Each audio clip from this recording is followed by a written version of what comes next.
I was suspicious of that. I'm sorry about that. Well, we're live now.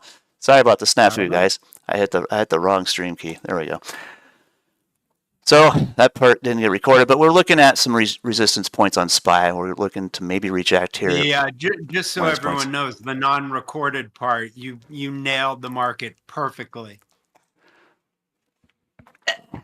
Yes, I got to mention that. So last week we had 13 of 14 on Cramer's list. We nailed them. And not only did we nail the direction, we nailed the price targets on 13 of 14 of those. That requires some respect. Sorry for the snafu on starting the stream this morning, but yeah, we did well. This week we're expecting more of the same, although short term we got a little bit of a bullish move out of the market this morning, but we're looking at possibilities of rejecting off of one of these resistance points and taking everything back down. So we were expecting a round of more top picks out of Cramer this morning, and then we looked at the market this morning and said, well, we're going to bounce off of support here one more time and maybe get some mean reversion. So he's correct for the first half of the day, but there's a good chance we could be correct on the end of the day and have another 80 to 90 to 100% accuracy rating on our show here. So far we've been kind of hanging in that 94 to 96% accuracy range for the general bulk of our broadcast as an average, but this past few have been even higher. So that's kind of shifting the curve towards 97, 98%. If we hit 98%, I'm going to be thrilled. If we can maintain 100% and be like legendary, y'all better tell your friends. We appreciate the likes and subscribes, but if we're in that range of being that accurate, we're going to become wildly popular, I think. And if you are tired of getting beat up chasing Cramer's callouts, come see us. We'll take you the right direction. I don't want to throw too much shakes. We give kudos where kudos are due for old Cramer. His heart's in the right place. He just wants to help out and help people navigate the market. But there's a difference between us price action technical analysts and the fundamental analysis such as Cramer. But we like to throw some fun around where it's due, but at the same time, we don't want to get sued. So come check us out. We do pretty well for ourselves, and we're still here every week, and we're doing something right because we've got a hell of an accuracy rating on our analysis skills here. So must be finding a few followers here and there. So definitely give us a shout and hit us up in the chat. Hit us up in the comments. If you got anything you want us to look at, we can even do that live. So hang out and be our friends and tell your friends. Anyway, let's see if we can go into what the heck? Someone's spamming emotes. Let's go into our list here and see what we come up with for shooting down Cramer a little bit. Let's see. Should I start with the sell list or the buy list? Dealer's choice. Up to you. It's your show. All right, let's run the sell list. There were a few in here I kind of looked at and was a little suspicious on, so let's start there. He was saying sell Wells Fargo. And I say he's right for the beginning? Sure. Yeah, on a weekly chart, okay, we can sell it. But look for liquidity right around here. Right around $41 is where I'm going to start drawing that line. We've bounced off of it a few times here on a daily. And if we break angular, we could say he's wrong. We would say that some of the big banks are going to do what we thought. Eat some of the smaller banks. That's how it goes. Consolidation is a necessity when it comes to failure. So when it comes to finding a nice big wedge here, we can break this zone and be bears on this thing. If it melts that down, we go for a mean reversion target, around $39 or so for Wells Fargo here anyway. But in the long term, I'm thinking that's probably not a good idea to sell it here. I want to wait and see what's going to confirm here. If it's going to breach this zone, sure, we can sell it. Maybe it'll go a little lower than that. But for the midterm, I'd rather take advantage of price action and be accurate on a longer scale and have more, what do I call it, cushion for your swing trades. Some of you swing trade for years. Some of you investors will hold it forever. I would rather have more efficiency in taking a good entry point on something just for my intents and purposes of a trader. So look to the short term. We'll see if it continues to hold this liquidity zone and bounce back up. For the time being, he said sell it yesterday, obviously during the show, and lo and behold, here come the big dogs buying that liquidity because everyone panic sold and chased one of Cramer's callouts. I'm sorry, it's just how it is. Will it breach this high and start to run back up? That's the question. And I think we've got a couple targets outside of that. Pay attention to this area here. That was a giant wick here. I don't know if that was a news candle or what, but Wells Fargo did pretty good that day. If we breach that zone today, we could see this thing start to trend and pick up some steam here. So be aware that that is the halfway point between our angular resistance and our liquidity zone down here. So if we breach that, we'll likely follow through and at least hit the top here at about 44.70 or so. That is possible. Moving on, this is one I don't really know much about as far as fundamentals go. I've never looked at it. TOST, Toast? Anybody? Yeah, that's a retail favorite. Okay. It's got some liquidity on it. It's got some good price moves. I kind of marked it out a little bit. We got a key support area. If we can hold this level of support and bounce off, I call it the green line, so to speak. We got a doji party so far on a daily, so there's some indecision after this sell-off. Can it go and revert back into angular resistance? Well, I like to also add that if you guys have ever followed my fan line strategy, and you see a wedge like this, draw a set of fan lines backwards. And I'll show you what I mean here. So we have a definite support zone here on a pivot. We have essentially a regression line through the middle of that. And if we're going to revert to the mean of that after a sell-off, that's pretty easy. Doji party, return, price target for bulls is about 23.40. Let's take that to the 2 hour.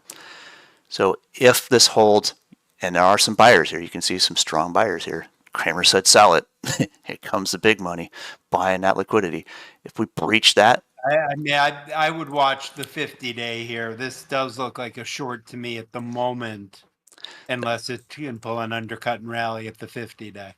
that's the other side of the argument. So if we can't breach this this range here into the bull side, that's where this becomes a liquidity grab, and then all of a sudden the sellers will flip this and breach that green zone, so to speak, and then we flip that to the red and we go for a bearish measure move. Well, I take this, line that up about the mean of the consolidation, and I betcha it hits our bear target. So if the short sellers pile into this and we can't breach this range for the bulls to go back up to this level, this is where it would be a great short. So don't dive into it and sell it when Cramer says to sell it.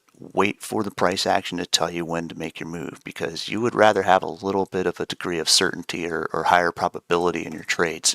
That's where we're going to stand with that. So if the bulls take it from here, we know where the target is. If the bears take it from here, well, we know where the other target is, down here to the last support level, and possibly melting through that with a full measured move of this leg here as a target down here around 21 bucks. So definitely one for the traders. It's definitely a retail favorite. You can see there's plenty of liquidity in a price action. Good day trading stock.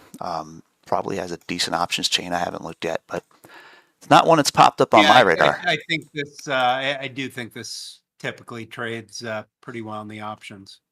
Cool. I'll have to look into that then. I love options. I might take some debit spreads into that. But you know, it's a pretty easy one to map out. If this, then that. So wait for this range to break, and eventually you'll have a trade. Either the bulls will take it back for a mean reversion, or the bears will take it and short it down a little lower. So wait for the signal. It'll come. SMR was another one. This one's kind of a favorite trader. I've traded this in the past, and we've kind of taken advantage of this massive bull move. We scalped the crap out of that at the bullish bears, but now we're looking at just a range, and the mean of that range is in this big giant liquidity zone on a 2 hour. And the other day we've basically accumulated, broke down, and hit an angular target down here, came back and tested this liquidity zone. I'm thinking this is a decent one to sell. Cramer did say sell it yesterday, but of course liquidity grabbed it and flipped it. So the last one we looked at, we're looking at pretty much the same setup. So it could be a decent short. I would say that if we breach this range, breach this angular, we've got a pretty good target down here around $4. Not something I'm typically going to short trading a stock in that price range, but it's worth looking at. Previously, we had one of the major analyst targets up here at 650, and that's what we traded over in Bullish Bears up to and beyond. At some point, I had a markup here where it was a full measured move. I think I blocked this off and went for the 2-for-1 above it. That I think is where our target was, about 780. Blew it away. Absolutely ran off the grid, so to speak. So this was just pretty much a massive fluff move, and they get shorted every time. So when we have a massive short and this is the cover, what are we looking at here? Everyone who's still in this short would be really, really, really courageous to hold it beyond this. So this isn't going to be likely to short squeeze in here. That's already done. Let's see if it breaches this and we pick up some bearish momentum and make a short out of it, and then we could see maybe a short squeeze, if it gets down to these next lower levels. So around $4. I'd take the other side of this here. You've got the 50 and the 200 day right there. If it stays above, it's got no volume, so I wouldn't go long, but that would be my preferred if I had to do one on this one. Yeah, I agree with you. If it holds support, it can absolutely rip to the upside again. But for now, I think the Bears are in control until we hit one of these levels, and we may see it breach, we may not. I wouldn't short it necessarily, but if I had to, I would take and find the targets below. But this one, I would say we're indecisive until this range breaks, so it could go either way. That sucks because it affects our outcome, where if we're indecisive, that's one of the ones that can just continue to be indecisive. So then it knocks our accuracy rating, but we know when to stay away. This is one I would stay away from until it gave us a signal. Just my opinion on it. One that has a lot of opinions, Mara. Holy smokes, that thing has just been, robust for traders. This thing has killed it. We have absolutely traded the tar out of this thing everywhere we go. Now we're consolidating, so it's like kind of losing its luster for traders. We've got a nice primary, secondary move expected target down here to $12 or so. It did breach the key support area. Would I stay short here? No, because Cramer said to sell it. So and remember though, Cramer's Bitcoin calls are nuanced. What he always says when you ask him about a miner is he says, if you want the exposure, I would buy, Bitcoin. I wouldn't buy the miners. He doesn't like the miners. And I think that is very short-sighted. I think you ought to trade both because they're going to act differently.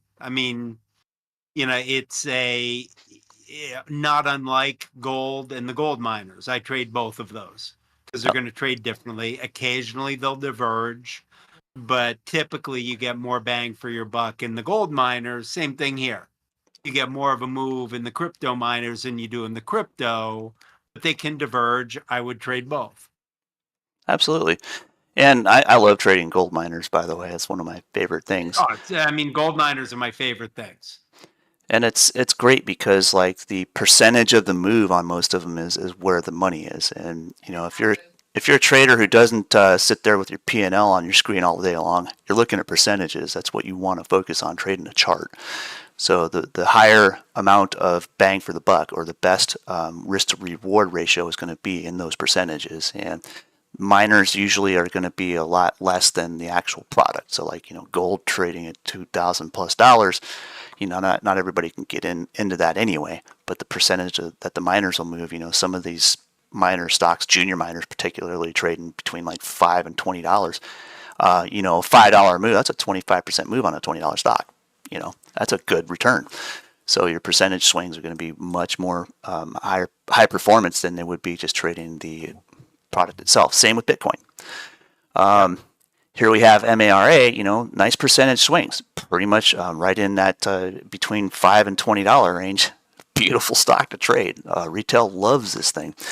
And you got Cramer saying sell it here. Liquidity we're had. Yeah, I'd be looking to cover shorts, Yeah. and it's right near. Yeah, it's getting close to the 200 day. If it pops back above the 200 day, that could be a new uptrend here. I don't know when this has earnings. I know Coinbase has earnings soon. Let So me. we could be getting ready for some a trend change in crypto. I hope so. I keep forgetting to add because I hardly ever use these on my day trading because I'm trading like 5 second, 1 minute, and 5 minute charts all the time. I take these off because they get too noisy. But that 50 day, it's right there. Yeah, if you're short on this, that's where you definitely want to be covered by now, and that's what we're seeing is mainly shorts covering in this. But this zone here is very critical. So if we reject that, cool, we can go lower, we can short it again. But if we hold into that zone, we start to go A to B and break out of it. Mean reversions are great trades too. We love trading mean reversions, That's and my favorite. we're looking at just kind of dragging this pivot for a reference here. We're looking at a mean reversion target around 1870 here would be appropriate for reverting, the bulk of this trade or bulk of this trend to the middle. So if you're looking for a mean reversion trade, watch for a breach of this liquidity zone and it would trace right back on up to that 1870 area. But if it rejects here, the bears will take this down to $12 pretty easily. So certainly pay attention to the thing that they're mining. Look at Bitcoin, kind of watch that chart and keep referencing that to know where these are going to go.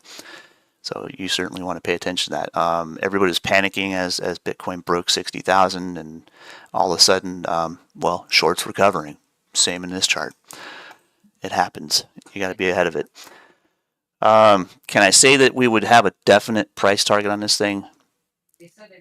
If we reject here, yes, we can have a bear target for sure. But if we pull through this, we have the mean reversion target. For now, indecisive, but calling against Cramer saying sell it, yeah, we win. I mean, if we do reject, I think there's a lot of support in the 14 area.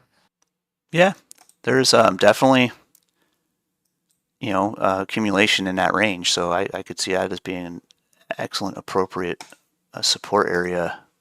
And I usually just draw a liquidity zone. So like you go and fan that out a little bit, you'll see some support in this area for short term. So if rejection happens here, maybe a quick scalp bearish down to 14 and then wait for your next signal. But if we breach this and start to run higher, change your plan. There's always a ability to plan your trade and trade your plan, but if the plan falls apart, don't trade it. Make a new plan. Yep. All right, next on the list here. I got confused. I got to add a couple more monitors. I think I just run out of real estate. ARM. That thing has been pretty easy to trade too. If you've been staying in tune with us, we've nailed the short-term measured move, tick to tick. I mean, that was just beautiful. Now we rejected.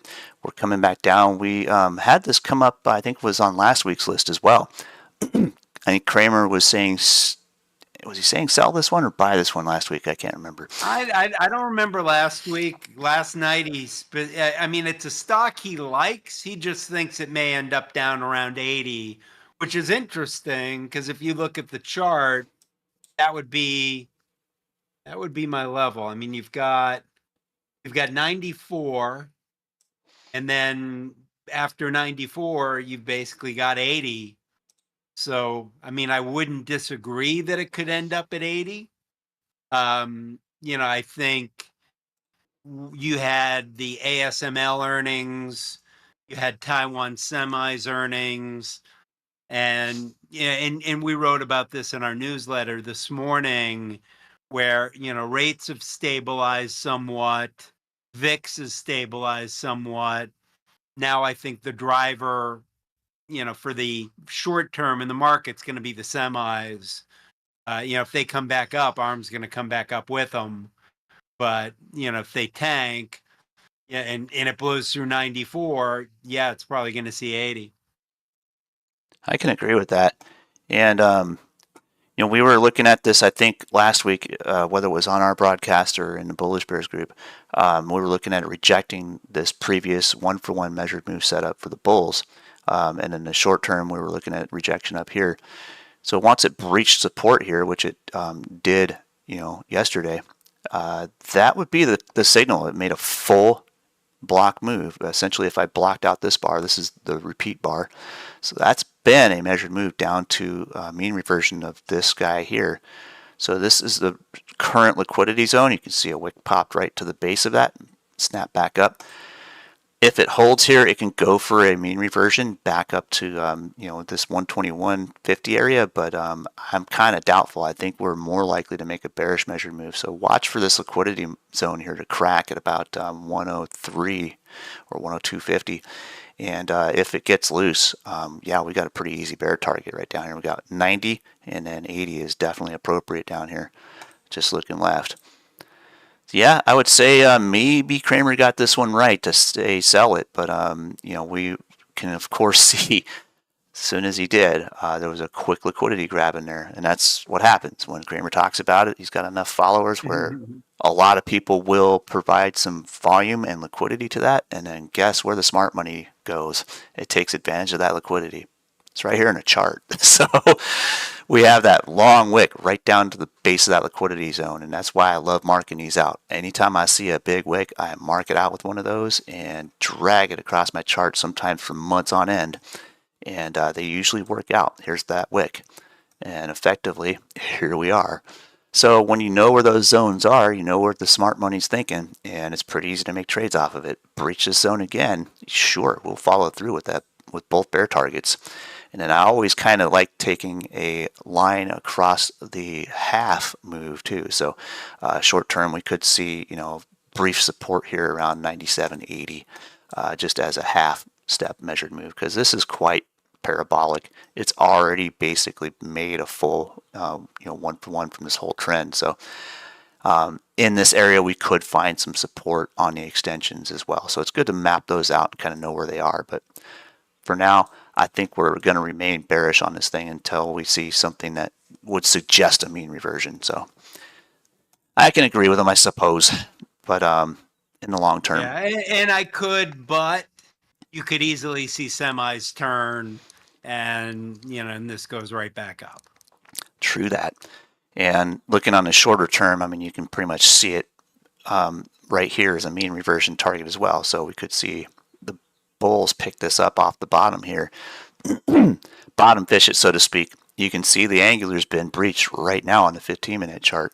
So that is a possibility to go and revert back to, let's say about 113.80 is the extension, and we've got a couple other pivots here. So looking at yesterday's mean and this morning's pre-market range, 109.35-ish is current bull target, and then it's got a breach above the 107.50 area to get loose into that. So short term, we could see this thing do a mean reversion, but long term, if it rejects at any of these points, we know where the bear targets are. So for scalpers overnight, we could probably see it reach. But for the swing traders, we're looking more bearish than bullish at the moment. So kind of wait for a signal on this one. You're going to have to make a couple plans very soon on this, but day traders are loving this. That was an easy move. So pay attention to those day traders. They sometimes know exactly where to give you the right signals for your longer term trades, and that's kind of what we're looking for here. That was the last on the sell list. Had a fairly short buy list here. And yeah, he cut the lightning round short. Maybe it's because he had a really long interview with the First Horizons CEO, which, I love it when Cramer, I've got a 2x inverse regional bank ETF, so I love it when Cramer spends a lot of time on regional banks. That was SKRY. SKRE. SKRE, that's it. And man, all you need is a little volume in that thing, and it's going to be psycho. But it is methodical for trading price action on, and I'll show you a trick with it, guys. If you have something where it's not quite waking up yet, it is a fairly new ETF. I mean, it's barely any history on a weekly chart.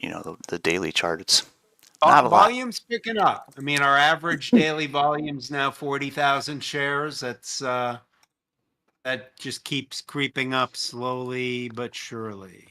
And if you're looking to day trade something like this, and you see this kind of price action, it makes it hard.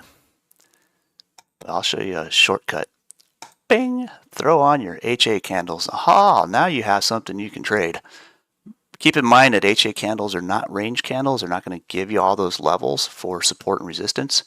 But once you identify them, you can use them to day trade with, and you can see nice little movement back to support.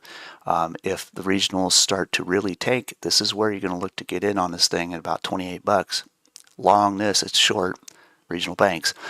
So looking for a reversion, it's pretty easy to see, about 28.77 for a short-term move, maybe an extension later. But adding those HA candles really helps you identify the trend. And you can see there's a lot of bull trend here, more than bear trend. So inverse ETF of regional banks, we know they're getting eaten alive. Easy ETF to trade.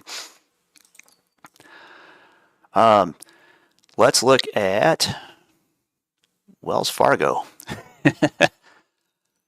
This was kind of high on his list for the buys, and I can give him. He did a whole segment on the banks and bank earnings, and these are always Cramer faves. I mean, J.P. Morgan, Wells Fargo. He'll go back and forth on Goldman Sachs. I think he's still a little bitter about them, and Morgan Stanley. But typically he loves these guys. Long term, I mean, it's been fairly parabolic. Weekly chart, you can see there's a plain as day measured move that's in action, has happened, and we're looking for a 1.5. So let me give this a quick range so we can understand where some price targets are. Let's see here. Bear with me as I draw clumsily on my chart. I'm going to make 3 of these. And then I'll tint them so they don't blind you. So split the mean, make one primary, secondary, target met. 1.5 is where I'd expect this to go, and that's going to be probably right at about 64 bucks. So if the bulls keep running the regional banks, that's your target. Pretty easy range. If you're looking for rejection here, it can happen here for short term to give you a pullback to get a second chance of getting long in that. But if you took Cramer's call out on it, and we do know he does love to talk about Wells Fargo and other major banks, it was a pretty easy signal on that. So we'll give him kudos on this one for saying buy, buy, buy, and smashing the table and everything. Just be careful. We're right between these zones. We're looking for some liquidity to be grabbed here. We probably will see a little pullback before continuation, if anything. So definitely be aware that the day traders are going to be watching this for a quick grab to either short it back to liquidity, which is right here. Previous high is resistance. That's now support. So it could pull back to 58 really quickly in the short term, but in the long term, yeah, it's looking like it was a good buy. So credit to Cramer on saying buy this one. We'll agree with Yeah, traditional breakout. I mean, I'm not a breakout guy, but if you are, it's a nice look. It is. The only thing lacking today so far is volume. Yeah, it's a little low volume for the market because the big pullback in the S&P and the Dow and everything. It's kind of weighing a bit on people's ability to trust the market going higher, and that's why you see this long-term accumulation on most of the equities. That's what we got. There's a whole bunch of days where it just went sideways. But now we've found the range. We broke the range. That is a breakout signal. So if you're looking at a breakout scanner for your trades, there's your signal. Watch for a pullback short term really quick and then continuation will be likely later on. So breakout traders, pay attention to Wells Fargo. It can be a good long. We'll give Cramer some credit. He called that out pretty well. But those are his favorites. So Palo Alto, on the other hand, I had a bit of a bearish outlook on this thing. I'm looking long term and realizing that is one hell of a mean reversion and bearish measured move. I've got a couple outside targets on it. This is one of those regionals that are bigger than the average regional. Wait. Palo Alto is not a regional. Palo Alto is cybersecurity. Oh, that's right. Pan West. PANW, right? Yeah, my bad. But I'm looking at a potential bearish measured move here, maybe a half step. But Cramer said buy this one, and I'm a little skeptical. Here's the liquidity zone right here in the short term. It went right to it and stopped. So if this thing's going to reject here, look for a quick bear move to take it back to a mean reversion on this trend here. And if we get south momentum, look for a breakout on that. However, So oh, go ahead. I've also kind of want to state that the Bulls could take this one, and you could see, and anytime I see a wedge like this, I always like to draw it backwards with some fan lines. You get a tacky move to angular resistance here, and then you get solid bars outside of it. Breakout traders are watching this. So the angular resistance has been broken with some solid force. If it breaches this liquidity zone, I could change my tune on that. I could say, yes, we can see some bullish momentum on this thing, and maybe even a mean reversion of this whole trend here would take us up to like 320. So, yeah, near term, Cramer said buy it. I guess we'll give him the kudos for that one, but be careful with this liquidity zone. It can flip on you real quick. So Yeah, so Palo Alto is another Cramer fave. So he's been very, very wrong about this. It's got a couple undercut and rallies at the 200 day. So, at this point, I'd be more bullish than anything on it at the moment. But again, it's hard to. I mean, if it goes up from here, it's kind of hard to give Cramer any credit because true. he's been very wrong on this name. I mean, this was up at 380 a month or so ago, and he would have been telling you buy, buy, buy, and probably was. Yeah, that can be quite risky to follow him in on something like that for sure. And we know exactly where that liquidity zone is, so we know the area to watch. And yeah, I could say if it breaches that, that's kind of the mean of the previous accumulation here. It's pretty obvious.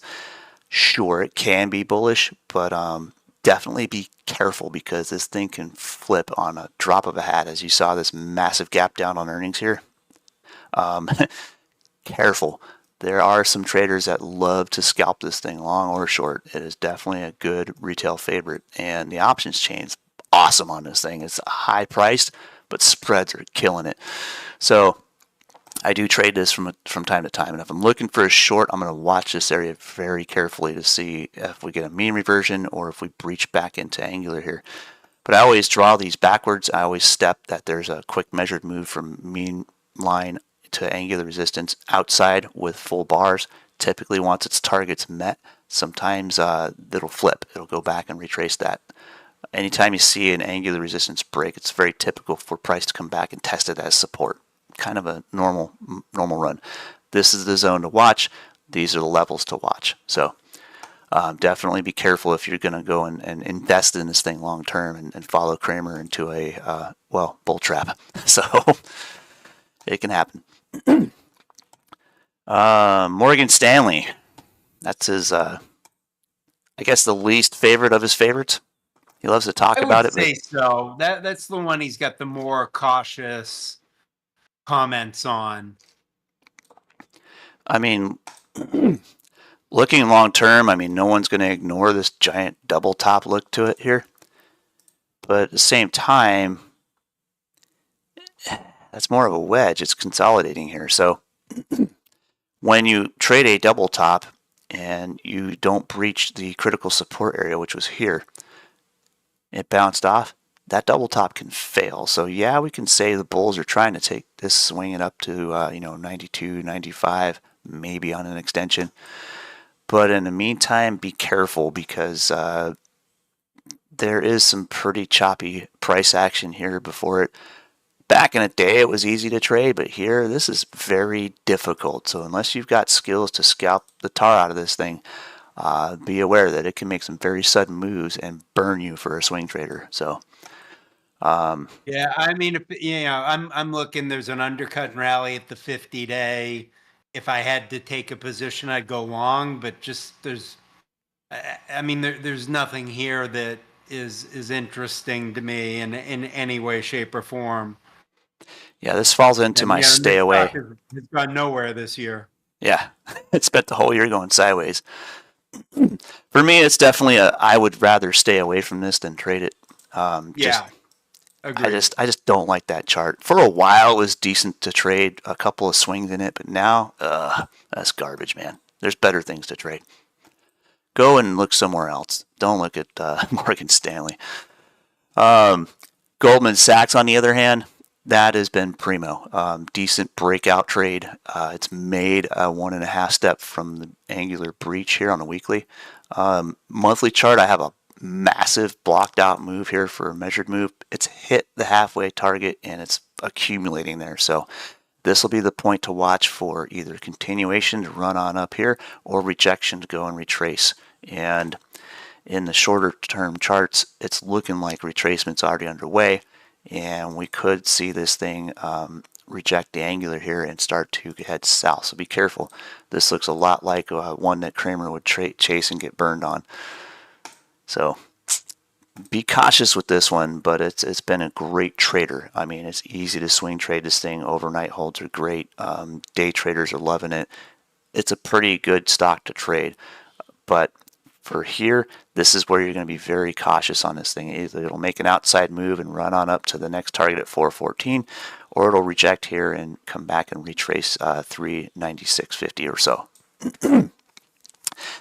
Goldman Sachs has never really been a favorite for like the midterm traders, but the short term and day traders love it. I've known people who have tried to run like synthetic, buy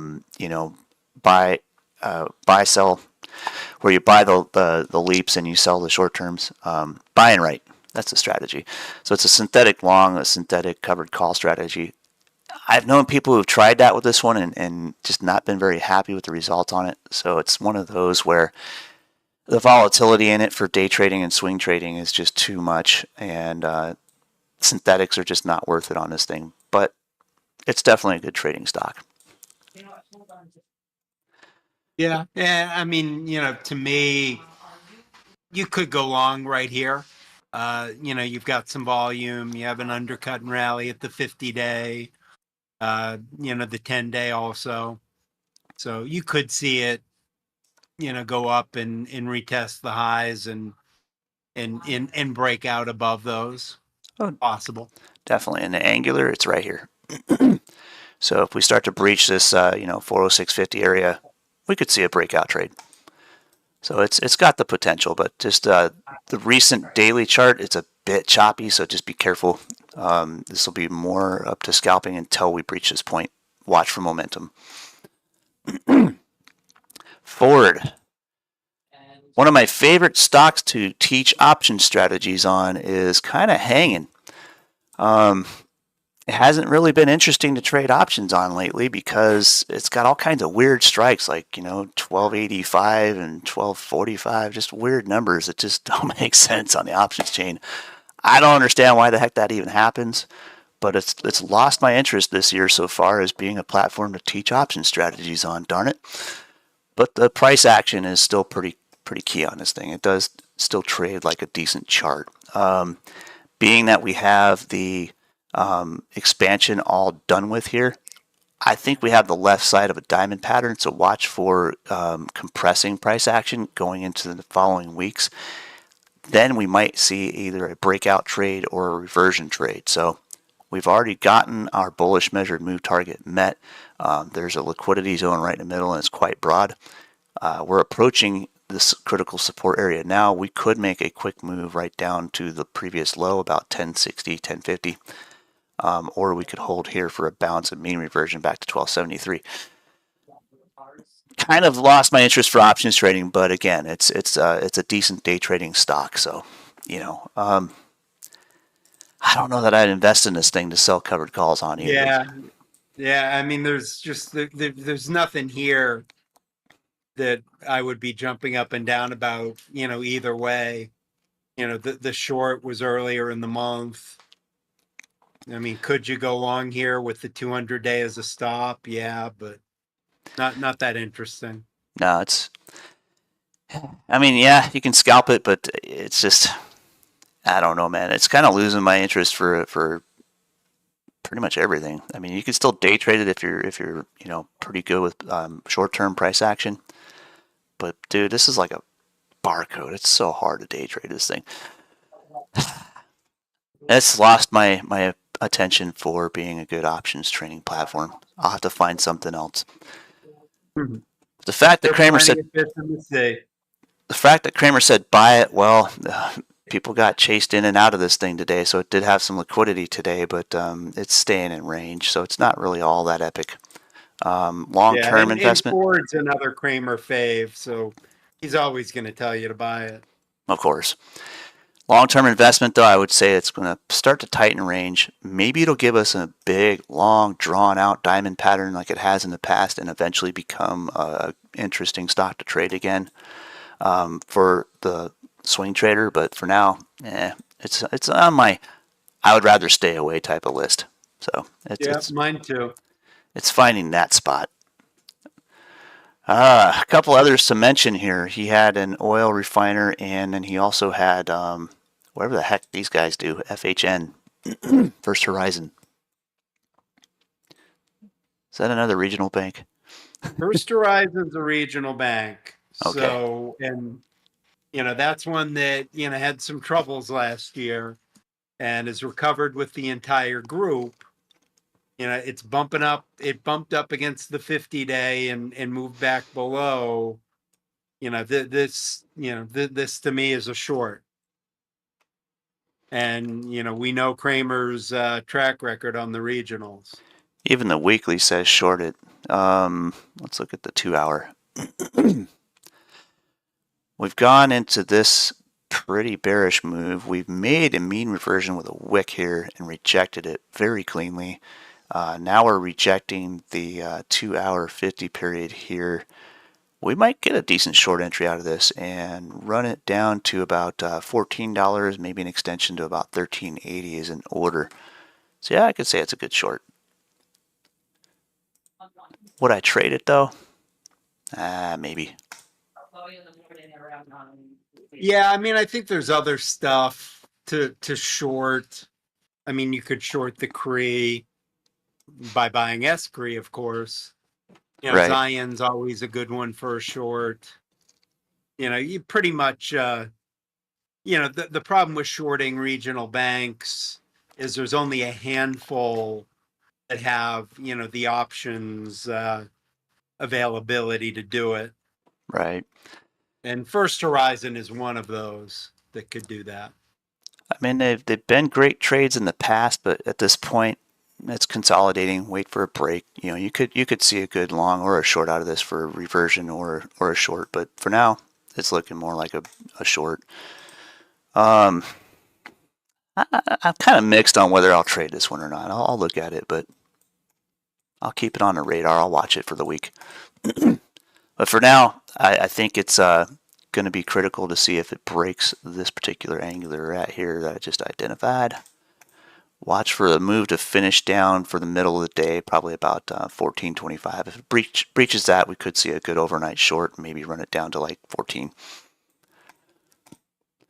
Does it move in percentages that are interesting to me? Not really. Maybe on the options chain it might be worthy, but that's hard to say. Exxon, on the other hand, that thing is always fun to trade. We got this nice angular resistance here. It breached it and tested resistance, came back and tested this angular support. Here we are on a weekly chart. If this holds, we could see an outside move on this thing and go higher. It's looking like a breakout setup. If you look at the monthly, you can definitely tell it's parabolic. It's hit the range expansion area. This is where we could see a major outbreak and run to like 140, but be a little cautious if you're going to try and follow Cramer into that, because we know the track record on oil for him. Yeah, he's bad on oil. I like the daily here too. The one thing I'd be careful of is war in the Middle East does not necessarily mean higher oil prices. And a whole Absolutely. lot of this Iran Israel stuff looks fairly well choreographed by Washington. to make sure that we don't have war in the Middle East. So You know, if I you're was saying, yeah, I'm going to buy Exxon because there's going to be a war and oil prices are going to spike, maybe, maybe not. I was kind of thinking the same way about that. I was looking at it as the Middle East situation with Iran and Israel. It's more of a distraction at this point, and it seems to be that we said this last week that the oil suppliers, it tends to be a very manipulated market, so to speak. There's always government entities trying to control or stabilize the price of oil. So it's highly affected when you have war, of course, or threats of war. But then that just makes them work harder to maintain stability in the price of oil, because it's kind of hard to have a booming economy without reasonable oil prices. It's also kind of hard to have a bearish economy with unstable oil prices. So it's more manipulated than anything out there, in my opinion. And that Right. whole And also, I mean, uh, Iran's move was purely symbolic. They yeah, did not want to cause damage. If they had wanted to, they would have done that whole thing differently. The yeah, wild card will be, is Israel going to respond? If they do, will their move be symbolic or not? And I think, the Israelis are always a wild card with, with yeah. with that. They could decide to kick some ass if they want to. They're highly trained. Their military is on point, man. I wouldn't Oh mess with yeah, Israel. I would not mess with them. No. But you look at Iran, and yeah, it has that. It's a bunch of saber rattling feel to it. It's sort of like the situation we had with Kim Jong Un. I mean, it's the same scenario, just a bunch of saber rattling, and I'm tough. Don't mess with me. Well, no, you're some of these countries would be easy to just conquer. I mean, compared to medieval times, yeah. Yeah. Would it be bloody? Of course. But it's really just a bunch of flexing and people kind of squaring off, looking like they're going to be tough, and then the fight just it's not impressive. You know, that's what it seems like to me. It's just a distraction. There's bigger things in the room to go and pay attention to. And when it comes to Exxon, it's a refiner, so I mean, gas prices kind of fumbling around a bit. Yeah, you'll see some activity. You'll see some price action. This could be a decent long if it holds its support and runs back to like 120, maybe a little higher. Sure, it'd be a good trade, but I would say for the most part, this has already been parabolic. If we're going to see anything, it's going to be consolidation in this range. I would be so bold to say that this would be ending up like this, like a pennant in this range, getting narrower and narrower until it either breaks out or breaks down.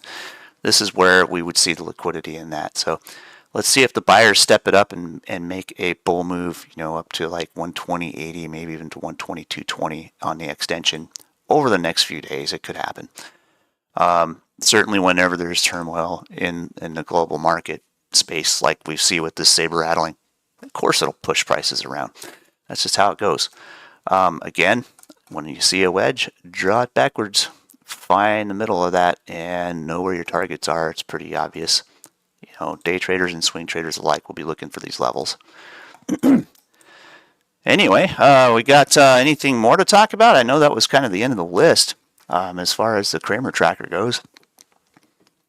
Yeah, I mean, I don't know when he got back from vacation, so unfortunately, I don't know if he was talking about any names earlier in the week.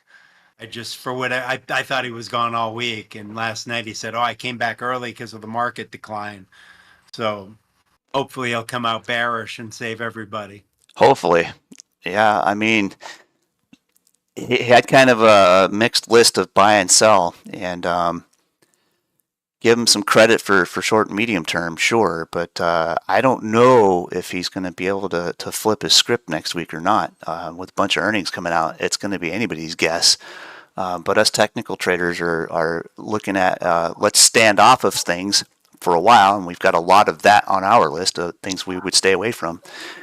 So, I mean, in the short term, until earnings kind of works out next week, we'll take some scalps here and there. But as far as like buying and holding things, that you're going to see the volume fall off of investors and traders in this time up until about the middle of next week. Then things will start to move.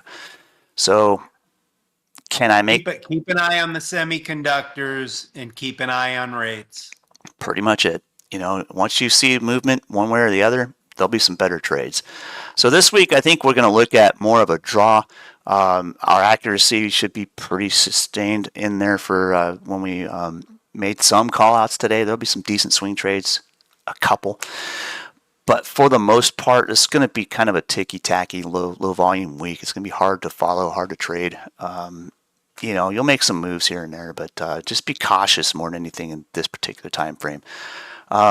Outside of that, I'll make a quick reference to Tesla if you got a minute. Yeah, I mean, our second biggest fund is Tesla T, so I would love to see Tesla come up off the mat here. Yeah, that bearish move, holy smokes, man. I mean, it breached 150 for a moment there. Can we see it? And I'm thinking 150 is going to be the support level, but we'll see. This thing's just ugly. I'd agree with you, but I think it might give some short-term volatility a little lower than 150 for a moment. 135 is a key support area on the weekly chart. This big bar here is looking for about 135.80. Some of you fib traders would notice that the 86.3 fib level is going to probably be more likely to appear around 140. So if we see a quick wicking move on the weekly chart or the daily chart that touches that 140 area, yeah, we could see this thing turn around there, and then 150 would be, of course, a key area to trade from. But we breached. We went to 148.70 this morning in a quick move, so be careful with this current short term. The 15-minute chart is starting to show the makings of a double bottom here, but usually when you step this up a little bit, it'll make a move up to liquidity and then get sold. So if we see this thing approach 152, 152.50 for a mean reversion, we could see one more leg pushing lower. And then earnings is next week. I think it's on Wednesday or Tuesday. I can't remember. I can't track all this stuff, but I don't remember off the top of my head, but it's coming up. If I know Elon and I see the gears turning in that man's head, I take a kind of a Oppenheimer approach to it. I can see it. I can see it in motion, but explaining all the math behind it, impossible. But what I look at though is that he's got some news coming out. They laid off a bunch of workers and stuff like that. It's apparent to me that the thing that no one's paying attention to, and I'm always kind of keeping my thumb on, is he's got these massive factories making cars. He knows about how to stay efficient in things, and on the outside of this, he's developing humanoid worker robots to take the place of a lot of factory workers. Also, remember, layoffs have been bullish for other Mag 7 names. Yes. And that's the thing. I mean, when you have a layoff, sure, there's some short-term bad news, but when the management is taking steps to make sure that the company survives, that's what a layoff is for. It's to help control loss. So yes, they tend to be bullish, short-term and medium-term mostly, and then long-term, eventually it'll settle out. Maybe things will swing, the economy will swing, and possibly rates get lowered and the consumer's not as destroyed for spending power. Maybe. But in the short term, I see the wheels turning in that man's head, and that whole Android thing is kind of interesting, or Android, humanoid robots. If you look at a YouTube channel I mentioned sometimes called Connecting the Dots, I'm not affiliated with them or anything, but I follow them. There's a lot of interesting information there in the background of what goes on behind the doors of Tesla. And one of the things of being focused on developing these robots, it's not just to design them, build them, and sell them. Looking to lease them, because the return on investment for buying them outright for most of these industrial manufacturers isn't that great. It's got like a 5-year turnaround. But you look at the short term, if they lease them, all of a sudden, guess who makes money? Tesla, Elon. And guess who's going to up production and be able to be more efficient with their workforce hiring and laying off and stuff? Pretty much everybody who manufactures anything major in America. And not just America, the globe. So the robots are coming, as everybody's been saying for centuries now, but they're here. And things are kind of changing. And if there's ever a person I pay attention to when it comes to innovation and change, I look to Elon and I can see those gears turning. Yeah, laying people off in general tends to be bullish, but in the medium term, I think it could be mega bullish when it comes to Tesla. So pay attention to the robot sector, because if things start to really pick up in there, not many people are watching it. Usually when you're the watched pot never boils scenario type, guess what happens when it does? It's instantaneous. So I'm looking for something very dramatic to happen in Tesla's share price very soon. I know that this earnings coming out is probably not going to be bullish. I think there's going to be some bearish moves. I think we'll get that quick wick. We might touch that 135 level. I'll be waiting there with some buy orders. I'll tell you that right now. So pay attention to this thing. It's going to be either get ready to load the boat or let's wait a little while. We're going to find out next week. We end it with Tesla. Hope it's get ready to load the boat. We do have the short side, but I got way more assets on the long side. So, well, I mean, the old buy the dip crowd will never fail to buy the dip, and I think we're at a level. And that's why we have a lot of assets on the long side. Is thank you, dip buyers out there. Absolutely. And we're at a level where it makes sense. I mean, anywhere between where we're at and 135 is fair game for the buyers. Yeah, I mean, if 150 holds today, I'm probably going to be adding to my long Tesla.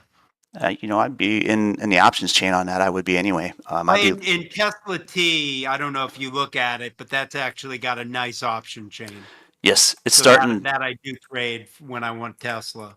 It's starting to come together, and that's why I'm looking at it with. I might be considering loading the boat on that and running some wheels on it finally, because the options chain is starting to wake up to the point where I think very shortly you're going to have weeklies available in that. It's not going to take long. Outside, I do notice there is quite a step and a half that's happened here. It's hit the halfway point today. That's where that 150 level in Tesla has kind of made sense, around $8 with this thing. I want to watch this area. I'd love to see it converge here and consolidate in a range between here and the previous mean. And that's where I'm going to be slowly loading my long position. And if earnings gets that quick bearish pop, I'll be slamming some serious buy orders if this thing hits $7 for sure. That's where I'm going to be. I'm not a financial advisor, just note that right now, but that's what I'm going to be doing. So that's my personal opinion. And I think you're right to have some assets there for your part of things. In this is going to be a game changer when it comes to selling to open options for me. I think once the liquidity is there in that options chain and we get weeklies, this thing's going to be like a cash camel for me personally. So I'm looking forward to it. I know that we're very close to seeing those weekly options emerge, and the market maker side will start to produce them. It's up to the broker, of course, but I think the brokers are going to start making some requests on this thing, because it's got the volume, it's got the flow, it's got the asset cap. Everything's going for it. So I like it. And I know Matthew likes it too. It's his baby. So yeah, pay attention to Tesla, guys. I think next week we'll either have a let's consolidate and eventually load the boat, or we might just get a let's load the boat signal next week on Tesla. So stay tuned. We'll be here to trot on it. Thanks again for joining us. Don't forget to like and subscribe. Of course, I can say that cliche thing, but I like to add, tell your friends. Our accuracy has been phenomenal, and I don't think you're going to find another group like us out there on the land of YouTube, let alone on CNBC, with a big soundboard. You're not going to find us there. So check us out, add us to your watch list, and we'll keep cranking out the weekly price action analysis, and we'll find some really good trades for you, and we'll continue to find some really good trades for you. So stick it out. We'll be around. Thanks again, guys.